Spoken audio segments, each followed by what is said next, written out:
न जाओ सैया छुड़ा के बैया, कसम तुम्हारी मैं रो पड़ूंगी, भंवरा बड़ा नादान है। साकिया आज मुझे नींद नहीं आएगी, सुना है तेरी महफिल में रत जगा है। ये मशहूर गाने एक ऐसी फिल्म के हैं, जो फिल्म एक ऐसी महान कृति पे बनी है जिसका नाम है साहब बीबी गुलाम। बांग्ला के एक बहुत प्रसिद्ध कथाकार हुए हैं विमल मित्र। विमल मित्र को बंगाली भाषा का रचनाकार नहीं मानते थे, बंगालीज खास तौर से, क्योंकि उनकी रचनाएं हिंदी में बहुत प्रसिद्ध होती थी। साहब बीबी और गुलाम उनकी एक ऐसी ही कृति है। साहब बीबी गुलाम को गुरुदत्त द्वारा और अबरार अली द्वारा निर्देशित किया गया। गुरुदत्त साहब ने इसको निर्मित किया, इसका प्रोडक्शन किया, अबरार अलवी को इन्होंने डायरेक्शन दिया। 1962 की ये भारतीय हिंदी फिल्म है। और बिमल मित्र का तो मैं बताया ही आपको, ये नॉवेल है साहब, उन्होंने लिखा था सौहेब बीवी और गोलाम, है ना, उस पर आधारित है। और ब्रिटिश राज के दौरान 19वीं शताब्दी के अंत तथा 20वीं शताब्दी के शुरुआत के जो बंगाल में जमींदारी और सामंतवाद का जो दुखद पतन झलक रहा था, उसको इन्होंने लिया है।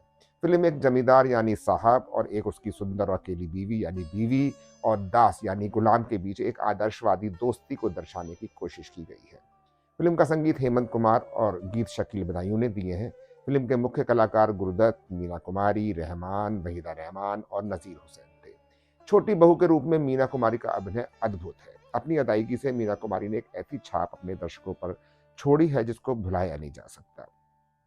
जबा के रूप में वहीदा रहमान ने भी अपने चुलबुले अभिनय से दर्शकों को गुदगुदाया है। भूतनाथ के कैरेक्टर में गुरुदत्त के कमाल का अभिनय किया है। एक नौकर के रूप में अपनी विश्वसनीयता को कमाल के तरीके से उन्होंने प्रस्तुत किया है। मजले बाबू के रूप में सप्रू बाबू ने भी स्क्रीन पर एक ऐसे जमींदार युग को जीवित कर दिया है जो उस जमाने की देखने की चीज थी। हवेली में होने वाले मुजरों ने भी एक अलग ही माहौल को बनाया है।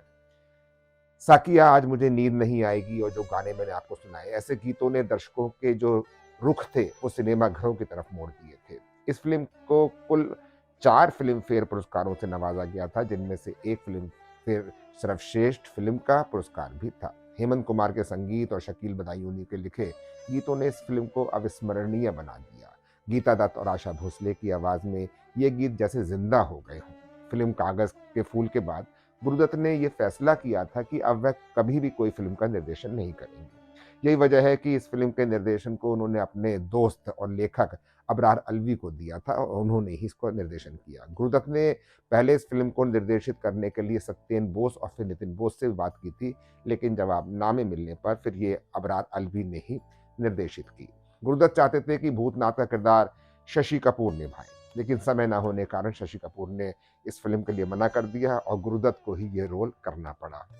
वहीदा रहमान छोटी बहू का यानी कि मीना कुमारी का रोल चाहती थी, लेकिन गुरुदत्त ने उनकी कम उम्र को देखते हुए और उनमें उतनी मैच्योरिटी नहीं थी, उसको देखते हुए ये अबरार अलवी से कहकर फिर बाद में इस रोल को वहीदा रहमान ने अपने लिए लिखवाया, ज़बा का रोल।